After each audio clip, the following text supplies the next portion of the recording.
You're watching Africa Speaks. Today is the 27th of June, and in studio with me is a very inspiring young man. He's only 28 years old, 28 to be precise. And he started as a hawker. That is the story that I know. But I would like to know more on where exactly that was that he started, where he was born and all that.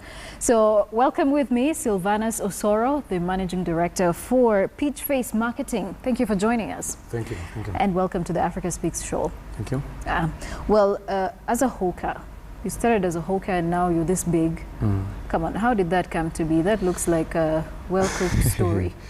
Hawking is actually the most recent story. But then I was born and bred in Kisii County some 28 years ago.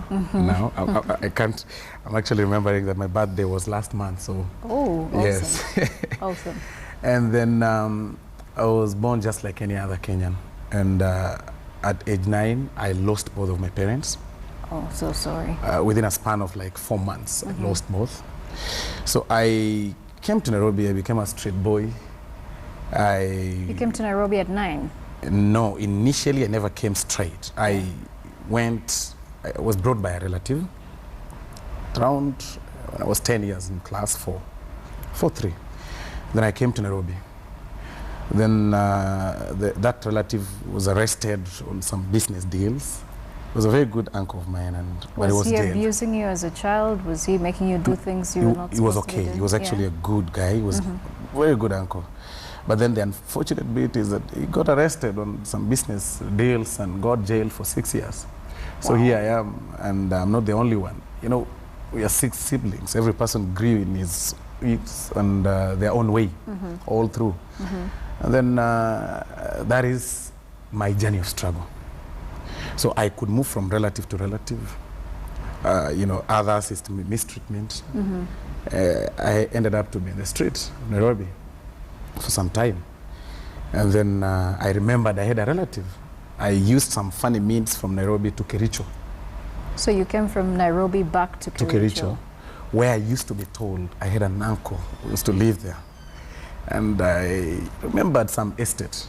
So I got to Kericho through sleeping behind a matatu, a bus.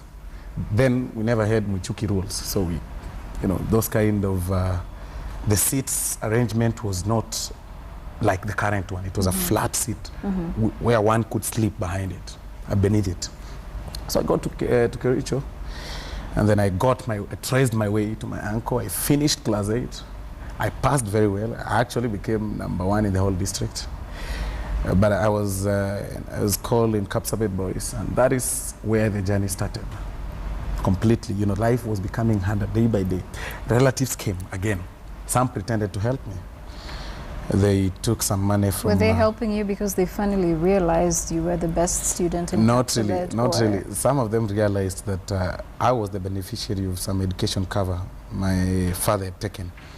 And then they came and took all the amount, pretending to pay school fees, and they only paid first term. Oh no! So in the whole of my high school life, I schooled 4 years in 3 different schools, and I don't have a former school because my former school, the very last school that I sat my KCSE, is not there. It's not there anymore. Yes, it was a growing school, and we were, I think, 21 in the whole school. So it was for compromise purposes. I was there to be helped by a friend of my late father, but I passed very well.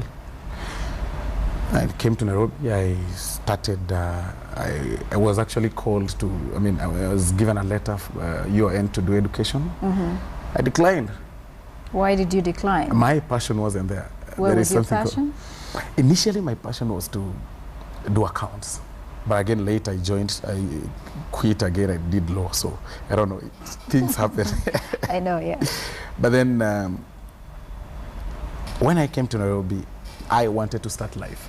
My hawking journey started when I came to Nairobi the very first time again, the second time after high school. In the period of high school, I became a plumber.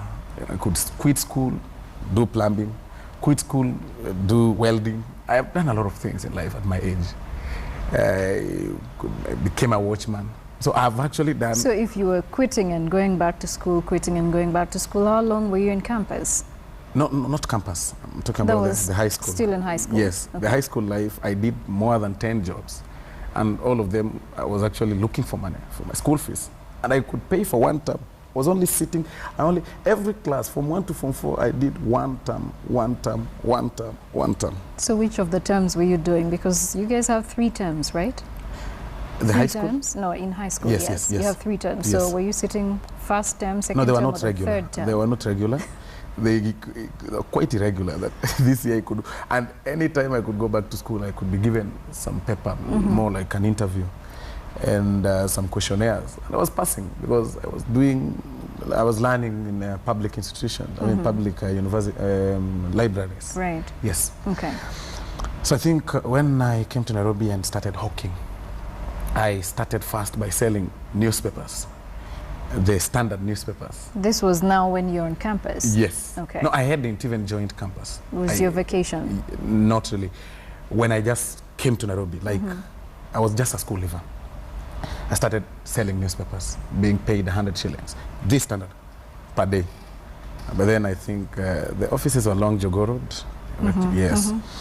And go on. Then that is what I worked very hard. Besides that, we could make a commission of 5 shillings per newspaper. The paper was going for 35 shillings by then. So I made money along Bunyala Road and Mombasa Road. I made clients. And I think that's where, people don't realize. They think commission is very hard. 5 shillings per paper. I could sell up to 1,000 papers in a day. Really? Yes. I'm quite sure to date my name is on record on Moi Avenue Circulation Office. That was quite some ambition. Yes. I looked for customers. I could sell to, I held matatus of the Mbakasi route, to my chest, and I was selling 1,000 newspapers in a day. In a day. So that is 5,000. Was sleeping at, living at Mukuru kwa Ruben slums. Even whenever I was making 5,000, I was still living in a house of 600 shillings. And I saved money, went to Strathmore, registered as a CPS student. And I started again doing some business, like selling clothes. I sold clothes. I could buy lady clothes, wake up very early in the morning, go to Gekomba, yes, buy dresses, very nice dresses at 40 shillings, boreros, 20 shillings, blouses, those ones. And then I iron them, give them some perfumes, and sell to ladies and tell them they're from Turkey. And then you were selling them at how much? 600, wow, 500. And my target market was offices, office to office. Could do briefcase, put on a tie, dressed very well. Could go to secretary, tell them, give me a deposit of 300 and pay the balance. So it actually works when you put on a suit and go and sell clothes. It works. Image is everything. Okay. Image is everything. The first impression that people see in you is what really matters. You cannot be saying you want to sell clothes and yourself you're in funny clothes. So image, yes. But then it wasn't also easy because some people could go with our money. But still I was making profit. Can you imagine I've bought a cloth at 40 shillings and you're paying a deposit of 300 shillings. So I'm making already 280 shillings, 270 shillings, or 260, depending on the pricing. Mine was about moving volumes, and I could wake up like any person very early in the morning. I started doing private studies on CPS, and that one I grew gradually, got some company eventually that was doing sales and marketing. I now learned some skills in that company.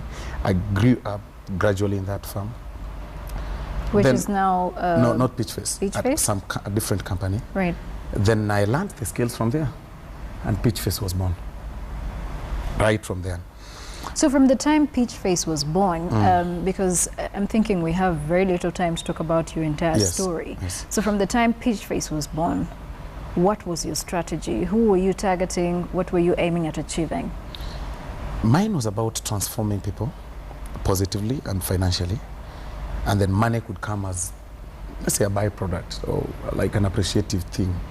And we were targeting young people, mostly Form 4s, and any person who's also gone to college and done something. And yeah, that was our target. But then we started doing sales of fast-moving consumer goods. We partnered with local companies initially that wanted to push their products to the market. It started training young people. And then we now went international. We have now partners from Malaysia, partners from China. They give us products in a whole container. We push them. So what kind of products are you marketing at the moment? Are they beauty products? Are they clothes? What exactly are you marketing? Peachface Marketing is a marketing firm, and marketing is a wider term. There is experiential marketing, there is advertising in it, there is direct sales. So we deal with fast-moving consumer goods.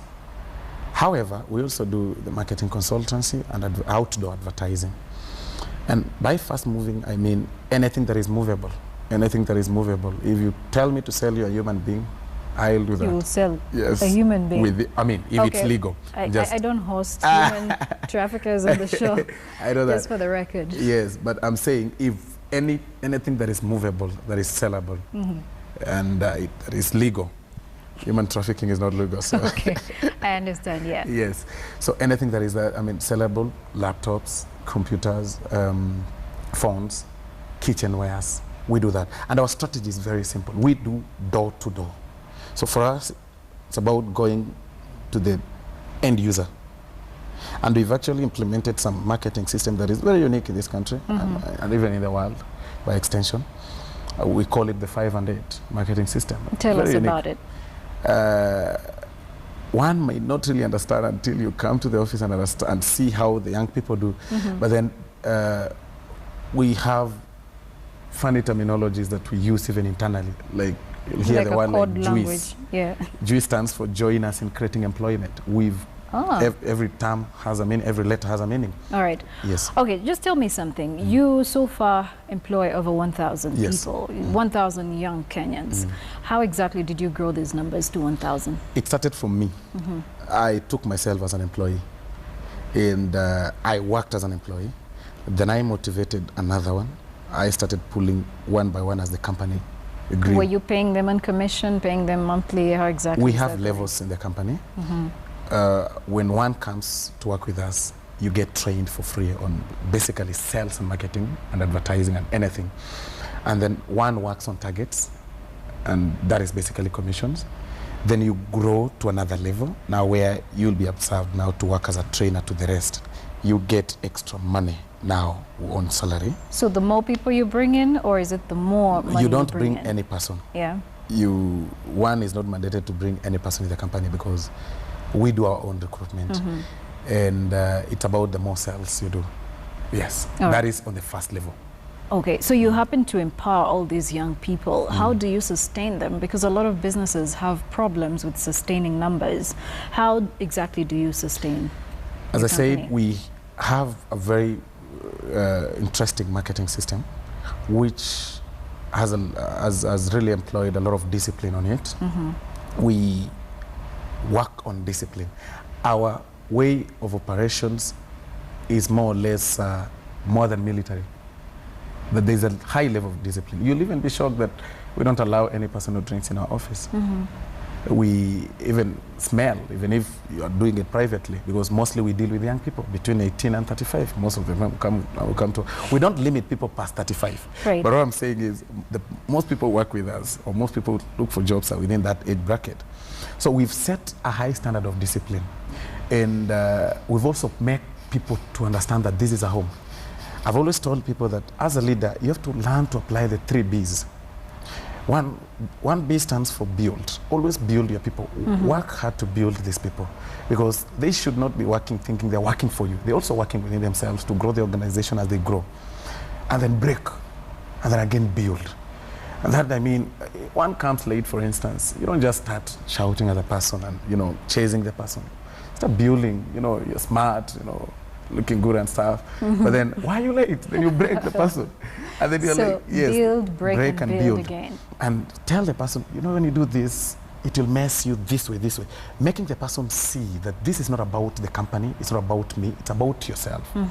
And being a leader, that you don't tell people to dress official and you're casually dressed in the office. You don't tell people to come at 6 and you come at 8. That is being a boss. People will not have a person, they'll be working for the purposes of making money, and or maybe because you are there. The moment you'll be out, they'll not work. I open my office myself up to this level. All right. Somebody told me that one of the key ways to be a successful person is to wake up before everybody else. That is very true. The early bird catches the worm. Some of them say they wake up at 3, some 4, you know, by 6 they're in office, by 5 they're in office, some even by 4 they're in office. But how much do you make, say, in a year? In profits? In profit. Yeah. Let me say that, one, I don't really think it's one's wealth can be defined by the amount of money one makes, but the amount of life is defined by the as a profits company. They make. Yeah. We make a positive of employing 1,000 people, and but the other year we also make a positive employing 12. I understand, but you can say roughly between a million. Our turnover currently stands at, let me say, 50 million in a month. Wow. So we are talking about 600 or something. Yeah, that is a turnover. Wow. Yes. Okay. All right, interesting. Now, if you're watching us, we're speaking to Selvanous Osoro, a 28-year-old entrepreneur, the managing director for Pitchface Marketing. And just like you've heard his story, quite very inspirational. So there are a lot of young people out there who are looking for jobs. Do you have any more jobs to give them? Yes, we do. We give young people jobs. However, it's on application basis.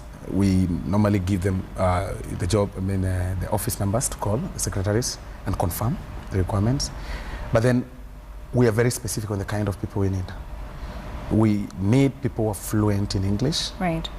And Form 4s and above. So even if you have your PhD, you have to start from somewhere, because that is the art. We always encourage people to learn to start small. Every manager that we have, because actually there is no manager in Pitchface who earns less than 150,000 in a month. And some of them are 22, some of them 23. Right. 21. So one must be able to accept to start small.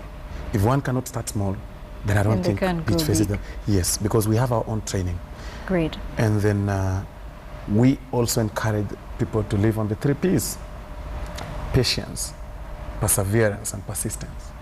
I mean, you don't just come, the company has grown, and you just want to be there simply because probably you have your degree in some, you know, you have to start somewhere. Interesting. All right. I think that is more motivating when you say that some of these young people are as young as 22 years old. Tell me, what are some of the gaps that you have in your company that a lot of Kenyans who are watching right now can be able to fill up? Let me say that we are never enough. The marketing field is so wide because engineers have made products, but they need them to be pushed to the market. All right, I understand, So but I'm sure you have a few vacancies that you're looking at right now, and that you want to be filled. Which are some of those? We need more marketers in the company, and any person willing can probably give them the number. Yes. How do they get in touch with you? You connect, you give a call to the office line or my secretary's number, and I think that is more prudent on this show. One can call 07, I don't know whether I should say it. Yeah, go ahead. 0706 352 155. 0706 352 155. Okay. On a weekday. Strictly on a weekday. All right, that's between Monday and Friday. Monday and Friday, and between 8 and 5. And then for more information, probably one can also like our Facebook page, Pitchface Marketing, right, and ask queries there. One can be answered. Great. That's very inspiring, and I'm sure you've all been inspired in one way or another. And he's only 28. I'm sure you can do what he's doing, or even do it better. But build, break, build again, and patience, perseverance, persistence. Those are some of the key issues that he's talking about. Now, you're young. There are a lot of people, even including the ones you're seeing around here, very young as well. Why don't you speak to all the Kenyans out there who would like to be like you? like to go from where you've come from. And some of them even share your story. You know, they started as hawkers and then have now grown into these big people. But speak to those of them who would like to be exactly like you are. The camera is right there. I could say this, that this mentality that we are having as young people, that we think probably that you must have somebody to go somewhere. Mine is about, we'll only tell people to change their attitude. I've always told people that when Mzungu came to Kenya, he colonized us physically. Then we chased him, and he said he's gonna colonize us mentally. Brought up an education system that made us believe that you only go to school to get a good job. And most people have never believed that you can go to school, study, and create jobs. So if you don't make 1 million shillings in a month, in a day, you don't make 1 million shillings on net, minus all the expenses, then you have nothing to do in bed past 4 a.m. These blame games of telling people that, it is because of this and this and this will not help. Start small, be patient, stop quitting this job, going to this job, going to this job. You have to make yourself. Look for your passion and start with it. Start that particular thing, small. It's not about capital of, money, not cash capital. It should be brain capital. What do you have at hand? And any person can support you. So do something, start small, and go somewhere. Change your attitude towards the way you look at life, and then you'll succeed. Right. And just like they say, attitude sometimes will determine your altitude. Let me read some of these responses coming through a hashtag Africa Speaks. Joki Mburu is saying, this guy's determination. He used to buy clothes for 40 bob and sell them in offices at 600. He's let the cat out of the bag. There we go. And David Fred Leo is saying, I know Selvanous Osoro from way back in 2009 when working for Places and Faces. He's truly inspiring. And also Mwinzi Joseph is saying, image is everything. This man, Selvanous Osoro, is such an inspiration. Well, there's a lot of tweets that are coming through, but I cannot go through all of them. We've come to the end of the show. My name is Joy Doreen Bira. And before we actually wind up, we always do play videos from across Africa, and Tanzania is soon heading for elections, so we just thought to play something, laid back from Tanzania. This one is coming in from Professor J. The conversation continues online. God bless you all.